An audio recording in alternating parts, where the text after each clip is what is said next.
Hello students, দেখো তোমাদের যে রাসায়নিক গতিবিদ্যা চ্যাপ্টারটা পড়াচ্ছি তার আজকে পরবর্তী ভিডিও নিয়ে এসেছি।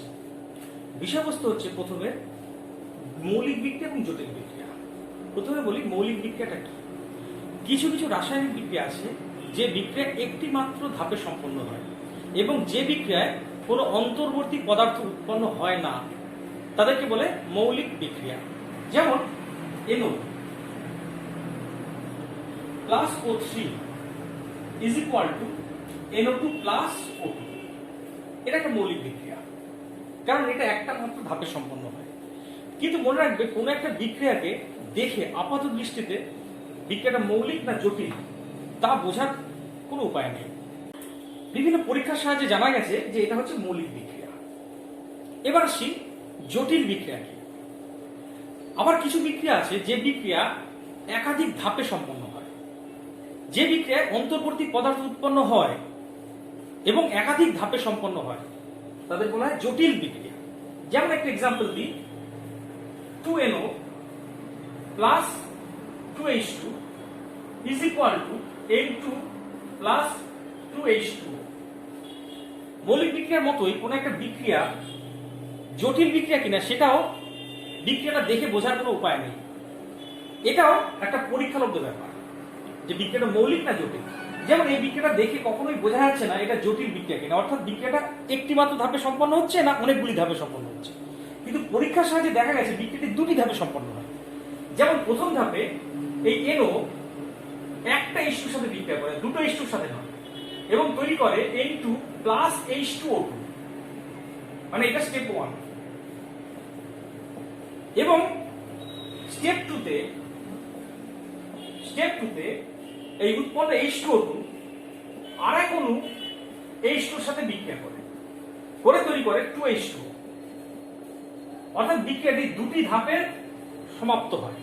এবং খেয়াল করে দেখো, একটি ধাপে যে H2O2 তৈরি হয়েছে সেই H2O2 কিন্তু পরের ধাপে আবার বিক্রিয়া করে ফুরিয়ে যায়।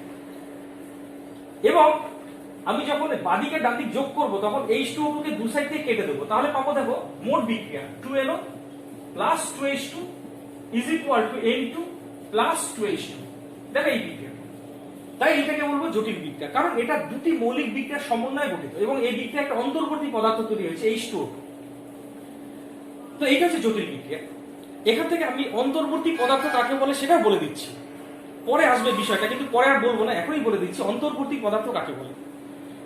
যদি কোনো একটি বিক্রিয়া একাধিক ধাপে সম্পন্ন হয় এবং কোনো একটি ধাপে একটি পদার্থ উৎপন্ন হয়, কিন্তু পরবর্তী ধাপে আবার বিক্রিয়া করে সেই পদার্থটি বিনষ্ট হয়, ফলে সামগ্রিক বিক্রিয়ায় তার কোনো অস্তিত্ব থাকে না, তখন তাকে বলে অন্তর্বর্তী পদার্থ। এখানে দেখো H2O2 একটা অন্তর্বর্তী পদার্থ, যেটা একটা ধাপে তৈরি হয়েছে, পরের ধাপে বিক্রিয়া করে আবার ফুরিয়ে গেছে, তাই H2O2 হচ্ছে অন্তর্বর্তী পদার্থ এবং এই বিক্রিয়াটা হচ্ছে একটা জটিল বিক্রিয়া। এবার বিষয়বস্তু হচ্ছে আণবিকতা। আগেই বলে রাখি, আণবিকতা কথাটি কেবলমাত্র মৌলিক বিক্রিয়ার ক্ষেত্রে প্রযোজ্য। জটিল বিক্রিয়ার ক্ষেত্রে আণবিকতার কোনো স্থান নেই। তো আণবিকতার সংজ্ঞাটা কি?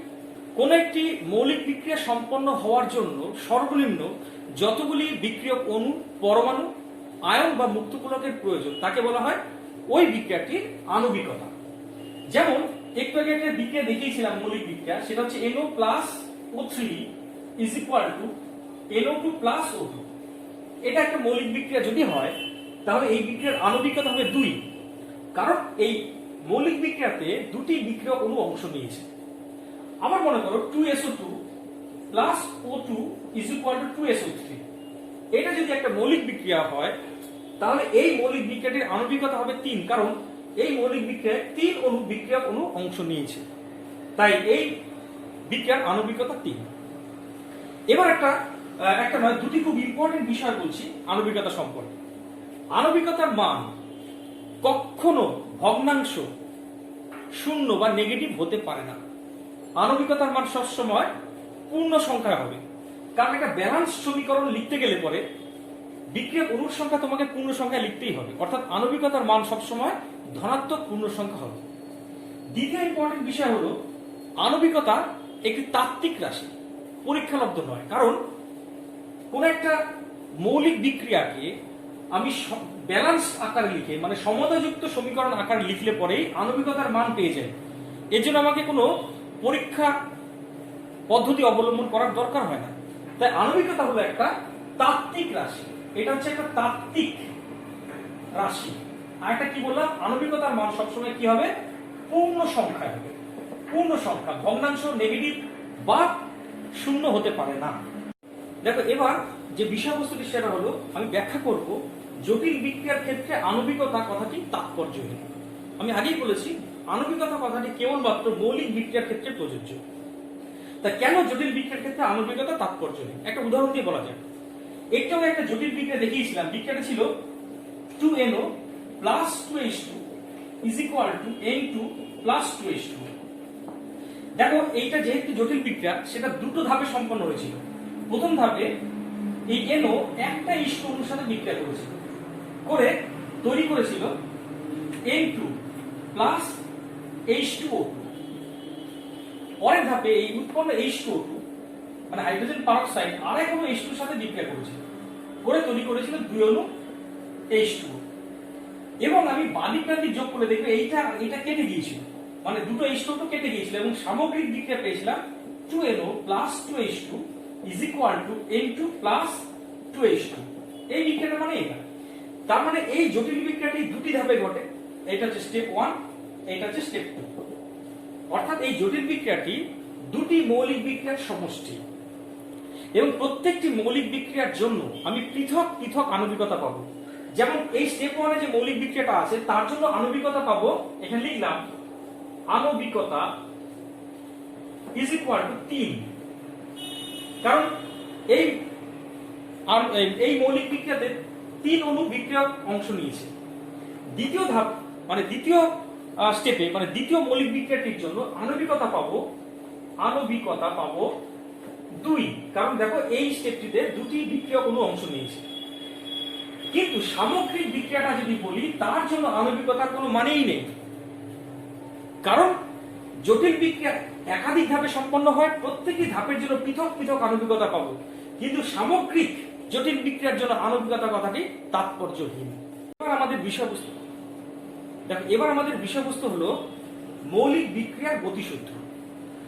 তোমাদের আগেই বলেছিলাম এর আগের ভিডিওতে যে গতিসূত্র বা পরীক্ষালব্ধ হার সমীকরণ কি। আমরা দেখেছিলাম কোন একটা রাসায়নিক বিক্রিয়ার হারের সাথে বিক্রিয়ার অংশগ্রহণকারী বিক্রিয়ক পদার্থের গাঢ়ত্বের সাথে সম্পর্কযুক্ত যে সমীকরণ পরীক্ষালব্ধ ফলাফলের ভিত্তিতে রচিত তাকে বলে বিক্রিয়ার গতিসূত্র বা বিক্রিয়া হার সমীকরণ। মানে সোজা কথা, বিক্রিয়া হার সমীকরণ বা গতিসূত্র একটি পরীক্ষালব্ধ রাশি, এর সাথে ব্যালেন্সড সমীকরণের কোনো সম্পর্ক নেই, মানে বিক্রিয়াটি সমতাযুক্ত সমীকরণের কোনো সম্পর্ক থাকে না। কিন্তু মনে রাখবে একদম মাইনরিটি হলো মৌলিক বা এক ধাপ সম্পন্ন বিক্রিয়ার ক্ষেত্রে বিক্রিয়ার গতিসূত্রকে বা পরীক্ষালব্ধ হার সমীকরণকে সরাসরি ব্যালেন্সড সমীকরণ থেকে লেখা যায়। যেমন যদি 2SO2 plus O2 is equal to 2SO3 একটা যদি মৌলিক বিক্রিয়া হয়, তাহলে এই বিক্রিয়াটির পরীক্ষালব্ধ হার সমীকরণ যা হবে তার ভরক্রিয়া সূত্রও তাই হবে। অর্থাৎ এই বিক্রিয়াটির গতিসূত্রকে সরাসরি ব্যালেন্স সমীকরণ থেকে নির্ণয় করা যায়। অর্থাৎ R is equal to হবে K into concentration of SO2 এর square into concentration of O2। This is only applicable for মৌলিক বিক্রিয়া বা ওয়ান স্টেপ রিঅ্যাকশনের জন্য। যেহেতু মৌলিক বিক্রিয়া কোনো অন্তর্বর্তী পদার্থ তৈরি হয় না এবং একটি মাত্র ধাপে বিক্রিয়াটি সম্পন্ন হয়, তাই সেই বিক্রিয়ার ক্ষেত্রে বিক্রিয়ার গতিসূত্রকে বা পরীক্ষালব্ধ হার সমীকরণকে সরাসরি ব্যালেন্স সমীকরণ থেকে নির্ণয় করা যায়। অর্থাৎ সেক্ষেত্রে বিক্রিয়ার হার সমীকরণটি হবে কিন্তু তাত্ত্বিক। অর্থাৎ দেখা যাচ্ছে এই সমস্ত ক্ষেত্রে পরীক্ষালব্ধ হার সমীকরণও যা হয় আর তাত্ত্বিক হার সমীকরণও অর্থাৎ ভরক্রিয়া সূত্র একই হয়। যেমন আরেকটা এক্সাম্পল দিই, NO plus O3 is equal to NO2 plus O2। এটা যদি একটা মৌলিক বিক্রিয়া হয় তাহলে এই বিক্রিয়ার ক্ষেত্রে কিন্তু বিক্রিয়ার হার সমীকরণকে সরাসরি ব্যালেন্স সমীকরণ থেকে তুমি লিখতে পারবে। অর্থাৎ এই বিক্রিয়ার ক্ষেত্রে পরীক্ষালব্ধ হার সমীকরণ বা পরীক্ষা হার সমীকরণ বা বিক্রিয়া হার সমীকরণ অথবা গতিসূত্র একই কথা। এই বিক্রিয়ার ক্ষেত্রে গতিসূত্র বলো বা পরীক্ষালব্ধ হার সমীকরণ বলো বা বিক্রিয়া হার সমীকরণ বলো সেটাকে সরাসরি এই ব্যালান্স সমীকরণ থেকে লিখতে পারবো। আর ইজ ইকুয়াল টু হবে K into concentration of NO into concentration of O3। আচ্ছা, এই অনুসারে মনে করো একটি মৌলিক বিক্রিয়া A plus B is equal two C plus D। বলে দিলাম এটা হচ্ছে একটা মৌলিক বিক্রিয়া। তো এই বিক্রিয়ার গতিসূত্র বা বিক্রিয়া হার সমীকরণ কি হবে বলো? আর ইজ ইকুয়াল টু, আমি একদম এই ব্যালান্স সমীকরণ থেকে সরাসরি নির্ণয় করব, অর্থাৎ K into concentration of A into concentration of B। তাহলে বলতো এই বিক্রিয়ার আণবিকতা কত হবে? আণবিকতা সমান সমান 2। কেন? 1 প্লাস 1 ইকুয়াল টু 2। কেন? একটা অণু A একটা অণু B অংশ নিয়েছে, তাই বিক্রিয়ার আণবিকতা হবে 2। বলতো এই বিক্রিয়ার ক্রম কত হবে? ক্রম সমান হবে 2। যদি বলো কেন? কারণ এই বিক্রিয়া হার সমীকরণে বিক্রিয়কের গাঢ়ত্ব রাশিগুলির ঘাত কত কত করে আছে 1 আর 1, তাই এই ক্ষেত্রে ক্রম সমান হবে 2। আরেকটা উদাহরণ দিই, AA plus BB is equal two CC plus DB। মনে করো এটা একটা মৌলিক বিক্রিয়া। যেহেতু এটা মৌলিক বিক্রিয়া, তাহলে এর হার সমীকরণ মানে এই বিক্রিয়া হার সমীকরণ হবে R is equal two K into concentration of A to the power A into concentration of B to the power B। দেখো এই বিক্রিয়ার ক্ষেত্রে ভরকে সূত্রও যা আর গতি সূত্র অর্থাৎ বিক্রিয়া হার সমীকরণ তাই হলো, কারণ এটা মৌলিক বিক্রিয়া। তাহলে এই বিক্রিয়ার ক্ষেত্রে আণবিকতা কত হবে? দেখো আণবিকতা লিখলাম ইজ ইকুয়াল টু হবে ছোট হাতের A প্লাস ছোট হাতের B। কেন? কারণ এই বিক্রিয়ায় A সংখ্যক A অণু অংশ নিয়েছে, B সংখ্যক B অণু অংশ নিয়েছে, তাই মোট অণুর সংখ্যা A প্লাস B, এটাই হচ্ছে এর আণবিকতা। আবার ক্রম কত হবে দেখো তো? ক্রম সমান আমরা জানি পরীক্ষালব্ধ হার সমীকরণে বিক্রিয়কের গাঢ়ত্বের মাথায় যে ঘাত থাকে তাদের সমষ্টি হচ্ছে ক্রম। তাহলে ক্রম কত হচ্ছে দেখো? A plus B। তাহলে এই দুটো উদাহরণ থেকে আমি বুঝতে পারলাম যে মৌলিক বিক্রিয়ার ক্ষেত্রে আণবিকতাও যা ক্রমও তাই, আণবিকতা যা ক্রম তাই, অর্থাৎ মৌলিক বিক্রিয়ার ক্ষেত্রে ক্রম এবং আণবিকতা একই মানের হয়। তোমাকে একটা খুব ইম্পর্টেন্ট কোশ্চেন বলি, সেই কোশ্চেনের অ্যান্সার আমি দেখেছি অনেক বইয়ে নেই এবং পরীক্ষা কিন্তু খুব আসে। কোশ্চেনটি হচ্ছে শূন্য ক্রমের মৌলিক বিক্রিয়া কি হতে পারে? প্রশ্নটা তোমরা লিখে নাও, শূন্য ক্রমের মৌলিক বিক্রিয়া কি হতে পারে? দেখো শূন্য ক্রমের এমনি বিক্রিয়া কিন্তু আছে, তোমাদের যখন বিক্রিয়ার ক্রম পড়িয়েছিলাম আমি দেখেছিলাম ক্রমের মান শূন্য হতে পারে, নেগেটিভ হতে পারে, ধনাত্মক পূর্ণ সংখ্যা তো হয়, ভগ্নাংশেরও হয়। কিন্তু আণবিকতার মান তুমি দেখেছিলে আণবিকতার মান সবসময় কিন্তু পূর্ণ সংখ্যা হয়। তো আমার প্রশ্ন হচ্ছে কি শূন্য ক্রমের মৌলিক বিক্রিয়া কি হতে পারে? উত্তর হচ্ছে না, কারণ শূন্য ক্রমের মৌলিক বিক্রিয়া মানে ওই বিক্রিয়াটির আণবিকতাও শূন্য। কারণ মৌলিক বিক্রিয়ার ক্ষেত্রে ক্রম যা আণবিকতাও তাই, একটু আগে দেখালাম, কিন্তু আণবিকতার মান তো শূন্য হতে পারে না, তাই শূন্য ক্রমের মৌলিক বিক্রিয়া ইজ নট পসিবল। দেখো এবার আমরা শূন্য ক্রম বিক্রিয়ার সমাকলিত হার সমীকরণ নির্ণয় করব। তোমরা এর আগে ডিফারেন্সিয়াল রেট ইকুয়েশন কি সেটা দেখেছিলে, কিন্তু এবার আমরা ইন্টিগ্রাল রেট ইকুয়েশন নির্ণয় করব। দেখো সবার আগে শূন্য ক্রমের করছি, এরপরে প্রথম ক্রমের করব। হ্যাঁ, তো শূন্য ক্রমের বিক্রিয়া কাকে বলে একটু মনে করায়। যে রাসায়নিক বিক্রিয়ার হার বিক্রিয়কের গাঢ়ত্বের শূন্যঘাতের সাথে সমানুপাতিক, অর্থাৎ যে রাসায়নিক বিক্রিয়ার হার বিক্রিয়কের গাঢ়ত্বের উপরে নির্ভরশীল নয়, সেই বিক্রিয়াকে বলে শূন্য ক্রমের বিক্রিয়া। তো মনে করি এ থেকে বিক্রিয়াজাত একটি শূন্য ক্রমের বিক্রিয়া, তাহলে এই বিক্রিয়াটির হার বিক্রিয়কের গাঢ়ত্বের উপরে নির্ভরশীল নয় বা বিক্রিয়কের গাঢ়ত্বের শূন্যঘাতের সমানুপাতিক। এবং ধরি বিক্রিয়া শুরু হওয়ার টি সময় পরে বিক্রিয়ক এর গাঢ়ত্ব হলো কনসেন্ট্রেশন অফ এ, মানে টি সময় পরে বিক্রিয়ক এর গাঢ়ত্ব হলো কনসেন্ট্রেশন অফ এ। ওই মুহূর্তে মানে শুরু হওয়ার টি সময় পরে বিক্রিয়ার হার হবে -d concentration of A dt proportional to concentration of A to the power 0।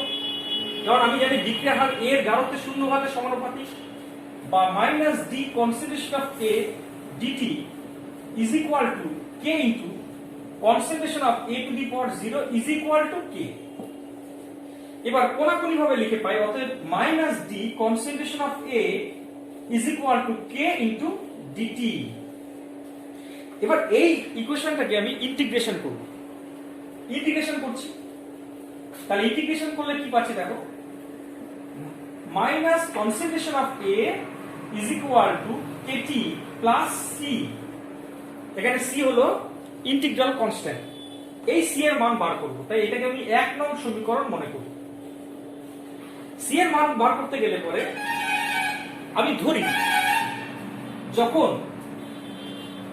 সময় t ইকুয়াল টু 0 তখন এর গাঢ়ত্ব মানে কনসেন্ট্রেশন অফ এ সেটা ছিল মানে শুরুতে বিক্রিয়কের গাঢ়ত্ব মনে করি concentration of A is equal two A0।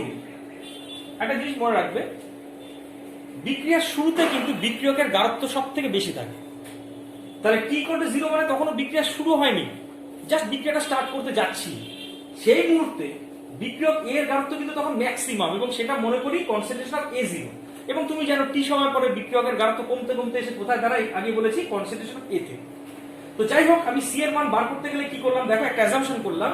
ধরি যখন t ইকুয়াল টু 0 মানে তখন বিক্রিয়া শুরু হয়নি, তখন মানে প্রারম্ভিক অবস্থায় তখন বিক্রিয়ক এর গাঢ়ত্ব equal to concentration of A0। তাহলে t ইকুয়াল টু 0 1 নং সমীকরণে বসিয়ে পাই মাইনাস এই কনসেন্ট্রেশন অফ এর জায়গায় লিখবো কনসেন্ট্রেশন অফ A0, কারণ যখন বিক্রিয়া শুরুই হয়নি, প্রারম্ভ হয়নি মানে শুরু হয়নি, তখন এর গাঢ়ত্ব constant A0। k into t এর জায়গায় কত লিখবো 0 প্লাস c। অতএব এখান থেকে দেখো c ইকুয়াল টু কত পাচ্ছি মাইনাস কনসেন্ট্রেশন অফ A0। এবার এই মান 1 নং সমীকরণে বসাবো, সি এর মানটা এই সমীকরণে বসাবো। দেখেন আরেকটা জিনিস ভালো করে ফলো করো, এটা দেখার মতো যে বিক্রিয়ার শুরুতে এর গাঢ়ত্ব কিন্তু কত ধরেছি বলতো A0 এবং t সময় পরে এর গাঢ়ত্ব মানে বিক্রিয়কের গাঢ়ত্ব কিন্তু কনসেন্ট্রেশন অফ A, এটা মাথায় রাখতে হবে। তাই যেহেতু বিক্রিয়ার শুরুতে মানে প্রারম্ভে t ইকুয়াল টু 0, তাই এখানে t ইকুয়াল টু 0 বসালে দেখো আমি c এর মান পেয়ে যাচ্ছি কি কনসেন্ট্রেশন অফ A0। এই মান 1 নং সমীকরণে বসালে পাচ্ছি দেখো, অতএব minus concentration of A is equal to KT minus concentration of A0, মানে c এর জায়গায় জাস্ট আমি এই মানটা বসিয়ে দিই।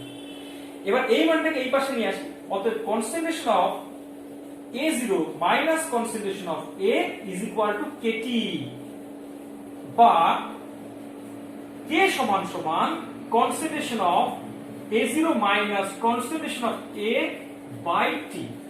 এটাই হলো শূন্য ক্রম বিক্রিয়ার সমাকলিত বিক্রিয়া হার সমীকরণ, যেখানে কোনটা কি, এটা হচ্ছে বিক্রিয়ার হার ধ্রুবক, A0 টা হচ্ছে কনসেন্ট্রেশন অফ A0 হচ্ছে বিক্রিয়ক এর প্রারম্ভিক গাঢ়ত্ব, কনসেন্ট্রেশন অফ A হচ্ছে t সময় পরে বিক্রিয়ক এর গাঢ়ত্ব, আর t টা হচ্ছে সময় মানে কোন সময় পরে আমি বিক্রিয়কের গাঢ়ত্ব মাপছি সেই সময়টা। এবার শূন্যক্রম বিক্রিয়ার গাঢ়ত্ব হ্রাস ও সময়ের সম্পর্ক দেখো, আগে বলেছি k equal to concentration of A0 যেটা কিনা প্রারম্ভিক গাঢ়ত্ব বিক্রিয়কের মাইনাস কনসেন্ট্রেশন অফ A মানে এটা t সময় পরে বিক্রিয়কের গাঢ়ত্ব বাই সময়। এখন মনে করি বিক্রিয়াটি শুরু এবং শেষ বলবো না, বিক্রিয়াটি শুরু এবং t সময় পরে বিক্রিয়কের গাঢ়ত্ব এই দুটোর ব্যবধান মানে বিক্রিয়কের গাঢ়ত্ব হ্রাস, এবং এই গাঢ়ত্ব হ্রাসের পরিমাণ মানে concentration of A0 minus concentration of A, এইটাই তো বিক্রিয়কের গাঢ়ত্ব হ্রাস, কারণ এটা হচ্ছে প্রারম্ভিক গাঢ়ত্ব, এটা হচ্ছে t সময় পরে গাঢ়ত্ব, ইজ ইকুয়াল টু মনে করি x। অতএব k সমান সমান বিক্রিয়কের গাঢ়ত্ব হ্রাস মানে x বাই t, অতএব t মানে x ইকুয়াল টু KT। তাহলে বিক্রিয়কের গাঢ়ত্ব হ্রাস ও সময়ের সম্পর্কটা কি, বিক্রিয়কের গাঢ়ত্ব হ্রাস সমান সমান বিক্রিয়ার হার ধ্রুবক ইনটু সময়, এটা বিক্রিয়কের গাঢ়ত্ব হ্রাস ও সময়ের সম্পর্ক। দেখো শূন্যক্রম বিক্রিয়া শেষ হওয়ার জন্য প্রয়োজনীয় সময় k সমান সমান এই সমীকরণটা তুমি একটু আগে দেখলে কিভাবে বার করলাম। এবার t সমান সমান concentration of A0 minus concentration of A by K। দেখো বিক্রিয়া শেষ হওয়ার অর্থ কি, বিক্রিয়া শেষ হওয়ার অর্থ হচ্ছে concentration of A equal to 0 হয়ে যাবে। এটা 0 হবে না, এটা কিন্তু প্রারম্ভিক বিক্রিয়কের পরিমাণ, এটা কিন্তু ধ্রুবক মানে শুরুতে যা নিয়েছিল এটা কখনো 0 হবে না, তাহলে বিক্রিয়া শুরু হবে না। এটা হচ্ছে বিক্রিয়কের প্রারম্ভিক পরিমাণ, এটা 0 হবে না। 0 কোনটা হবে, বিক্রিয়া শেষ হওয়ার অর্থ, বিক্রিয়া শেষ হওয়ার অর্থ কিন্তু কনসেন্ট্রেশন অফ A এটা 0 হয়ে যাবে। তাহলে লিখলাম বিক্রিয়া শেষে concentration of A is equal two 0। অতএব T is equal to concentration of A0 by K, অর্থাৎ বিক্রিয়া শেষ হওয়ার জন্য প্রয়োজনীয় সময় সমান সমান বিক্রিয়কের প্রারম্ভিক গারত্ব বাই হার ধ্রুবক। দেখো এবার আছে শূন্যক্রম বিক্রিয়ার অর্ধজীবনকাল। অর্ধজীবনকাল কাকে বলে আগে সংজ্ঞাটা মনে রাখবে। যে সময় কোন বিক্রিয়কের পরিমাণ তার প্রারম্ভিক মানের অর্ধেক হয়ে যাবে সেই সময়টাকে বলবো অর্ধজীবনকাল। তুমি জানো একটা বিক্রিয়া যত প্রসিড করে তত বিক্রিয়কের পরিমাণ কমতে কমতে থাকে। তা বিক্রিয়ার প্রারম্ভিক পরিমাণের অর্ধেকটা পরিমাণ হয়ে যেতে যে টাইম লাগবে সেই টাইমটাকে বলা হয় অর্ধজীবনকাল, যাকে টি হাফ দ্বারা প্রকাশ করে, টি হাফ। তাহলে এক্ষেত্রে তুমি সমীকরণটা আরেকবার লিখবে, টি সমান সমান concentration of A0 minus concentration of A by K। এইভাবে লিখতে পারি, এটা এখান দিয়ে লিখি বা এখানে টি লিখে একই ব্যাপার। তো অর্ধজীবনকাল মানে কি? মানে হলো এই পরিমাণটা, এটা কি বলতো, এটা হচ্ছে বিক্রিয়কের টি সময় পরে পরিমাণ, তাই না? এখানে মাথা রাখবে এইটা কিন্তু শুরুর পরিমাণটা, আর এটা হচ্ছে টি সময় পরে অবশিষ্ট পরিমাণ। তাহলে অর্ধজীবনকাল মানে এইটা কিন্তু হয়ে যাবে A0 বাই 2। অতএব যখন T is equal to T half, তখন এই অবশিষ্ট পরিমাণ is equal to হবে কি কনসেন্ট্রেশন অফ এই প্রারম্ভিক পরিমাণ বাই 2। তাহলে এই জায়গাটা আমি প্রারম্ভিক পরিমাণের অর্ধেক বসাবো। অতএব T half সমান সমান লিখবো concentration of A0 minus concentration of A0 by 2 by K। তাহলে T half সমান সমান হচ্ছে কি দেখো তো, concentration of A0 by 2K। এইটা হচ্ছে অর্ধজীবনকালের রাশিমালা। এই যে আমি সমীকরণটা পেলাম, এখান থেকে বিক্রিয়কের প্রারম্ভিক গারত্ব এবং অর্ধজীবনকালের লেখচিত্র অঙ্কন করব। দেখো এটা হচ্ছে অর্ধজীবনকাল, এটা হচ্ছে বিক্রিয়কের প্রারম্ভিক গারত্ব। এই সমীকরণটাকে আমি y equal to mx plus y equal to mx টাইপের সমীকরণ হিসেবে লিখতে পারি। যেমন ধরো y equal to mx, তুমি জানো এখানে চলরাশিটাকে সেটা ফলো করো। চলরাশি মানে হচ্ছে টি হাফটা। যেহেতু অর্ধজীবনকালের সাথে আমি বিক্রিয়কের প্রারম্ভিক গারত্বের লেখচিত্র অঙ্কন করছি, তাহলে দুটো জিনিস এখানে ভেরিয়েবল ধরবো। সাধারণত বিক্রিয়কের প্রারম্ভিক গারত্ব ধ্রুবক বলেছি, কিন্তু এখানে বলছে এইটাকেও চলরাশি বলতে হবে। তাহলে অর্ধজীবনকালের সাথে বিক্রিয়কের প্রারম্ভিক গারত্বের লেখচিত্র যদি বলি, তাহলে সমীকরণটা হচ্ছে y equal to mx টাইপের হচ্ছে। দেখো যেখানে m মানে নতি হচ্ছে 1/2k। অতএব আমি যদি এই বরাবর অর্থাৎ y অ্যাক্সিস বরাবর যদি আমি t হাফ কে প্লট করি, মানে এটা হচ্ছে y, x অক্ষ বরাবর concentration of A0 K plot করি, মানে x কে প্লট করলাম, তাহলে আমি একটা মূল বিন্দুগামী রেখা পাবো, মূল বিন্দুগামী সরলরেখা পাবো, যেখানে নতি সমান সমান হবে 1/2k। দেখো এবার আছে শূন্যক্রম বিক্রিয়া হার বনাম বিক্রিয়কের গারত্বের লেখচিত্র। মনে করি এ থেকে বিক্রিয়া জাত একটা শূন্যক্রমের বিক্রিয়া, তাহলে বিক্রিয়ার হার R is equal to তুমি জানো K into concentration of A to the power 0, অর্থাৎ বিক্রিয়কের গারত্বের শূন্য ঘাতের সমানুপাতিক বিক্রিয়াটি। অর্থাৎ বিক্রিয়ার হার is equal to K, মানে বিক্রিয়ার হার কিন্তু বিক্রিয়কের গারত্বের উপরে নির্ভরশীল নয়, মানে বিক্রিয়ার হার কিন্তু ধ্রুবক থাকবে বিক্রিয়কের গারত্ব যতই তুমি পরিবর্তিত করো। তাহলে এই y অক্ষ বরাবর যদি বিক্রিয়ার হারকে প্লট করি আর x অক্ষ বরাবর যদি বিক্রিয়কের গারত্বকে প্লট করি, তাহলে কিন্তু আমি একটা সমান্তরাল সরলরেখা পাবো। কারণ তুমি বিক্রিয়কের গারত্ব বাড়াও কি কমাও ডাজ নট ম্যাটার, বিক্রিয়ার হার কিন্তু অপরিবর্তিত থাকবে, অর্থাৎ এটা একটা সমান্তরাল সরলরেখা হবে। এবার বিষয়বস্তু হচ্ছে শূন্যক্রম বিক্রিয়ায় বিক্রিয়কের গারত্ব বনাম সময়ের লেখচিত্র। মানে তোমাকে কার সাথে কাকে প্লট করতে হবে, কনসেন্ট্রেশন অফ K মানে বিক্রিয়কের গারত্ব ভার্সেস সময় মানে T এর সাথে লেখচিত্র অঙ্কন করতে হবে। মানে একটাকে y ধরবো আর একটাকে x ধরবো। দেখো তো এই যে আমি সমীকরণটা জানি, সেই সমীকরণে কোন দুটো চলরাশি হতে পারে? চলরাশি হতে পারে কনসেন্ট্রেশন অফ A এবং T মানে সময়, কারণ সময়ের সাথে সাথে কিন্তু বিক্রিয়কের গারত্ব পাল্টায়। তাহলে এই দুটো চলরাশি, এবার কোনটাকে y ধরবো আর কোনটাকে x ধরবো, তাই না? তা সেটা করার জন্য আমি এই সমীকরণটাকে একটু সাজিয়ে লিখি। তাহলে KT সমান সমান concentration of A0 minus concentration of A। এবার মনে রাখবে y কোড আমাদের সমীকরণটাকে y code mx plus c আকারে সাজাতে হবে। এটা সাজাতে গিয়ে আমি দেখবো একা চলরাশি কোনটা, সেটাকে y ধরবো। দেখো এখানে টি চলরাশি এবং এইটাও চলরাশি, কিন্তু এ একা একা আছে, তো এইটাকে ওয়াই ধরবো আর এটাকে এম এক্স ধরবো, তাহলে সেটাকে সাজিয়ে লিখলে কি পাচ্ছি দেখো, এটাকে ওয়াই ধরার জন্য এটাকে এই পাশে নিয়ে আসবো, অতএব concentration of A is equal to এটাকে এই পাশে যে minus K T plus concentration of A zero. দেখো এইটাকে এবার Y equal to M X plus C আকারে লিখতে পারি, এবং এক্ষেত্রে আমি যে লেখচিত্র পাবো, দেখো যদি Y equal M X plus C হতো তাহলে এরকম আমি একটা সরলরেখা পেতাম, কিন্তু যেহেতু এখানে এম এর মান নেগেটিভ, মানে নতুন মানটা নেগেটিভ, তাই আমি এই বরাবর একটা সরলরেখা পাবো এবং সরলরেখাটা হবে এরকম। সেক্ষেত্রে দেখো সি মানে এটা হচ্ছে ছেদিতাংশ, এইটুকু ছেদিতাংশ মানে কি কনসেন্ট্রেশন অফ এ জিরো, এটাকে তোমরা সি বলে জানো, অঙ্কে তোমরা জানো ভালো। আর এই বরাবর কাকে প্লট করেছো, ওয়াই মানে কি বলতো এখানে কনসেন্ট্রেশন অফ এ, আর এই বরাবর কাকে প্লট করেছো দেখো তো টি। তাহলে খেয়াল করো ওয়াই মানে কনসেন্ট্রেশন অফ এ, টি মানে এক্স অক্ষ বরাবর প্লট করেছো। এবার এই অনুসারে তুমি কিভাবে একটা লেখচিত্র পেলে, নেগেটিভ স্লোপের একটা লেখচিত্র পেলে। কারণ নেগেটিভ কেন, দেখো এখানে কে এর মানটা কিন্তু নেগেটিভ। এখানে খেয়াল করে দেখো এইটা ছেদিতাংশ মানে সি বলতে এখানে কে বলতো, এখানে কনসেন্ট্রেশন অফ এ জিরো। তা এইখানে যদি একটা ত্রিভুজ হয়, এটা এ বি সি যদি একটা ত্রিভুজ হয়, তাহলে এই ত্রিভুজের এইটা হচ্ছে থিটা, এবং সেক্ষেত্রে নতি মানে tan theta is equal two তুমি জানো লম্ব বাই ভূমি মানে এসি বাই বিসি, তাই না? এইটা হচ্ছে ট্যান থিটা মানেই হচ্ছে তোমার এটা হচ্ছে এম মানে নতি, এবং এইখানে নতি মানে কোনটা মাইনাস কে, এখানে নতি মানে মাইনাস কে। তো এইটা হচ্ছে তোমার শূন্যক্রম বিক্রিয়ায় বিক্রিয়কের গারত্ব বনাম সময়ের একটা লেখচিত্র।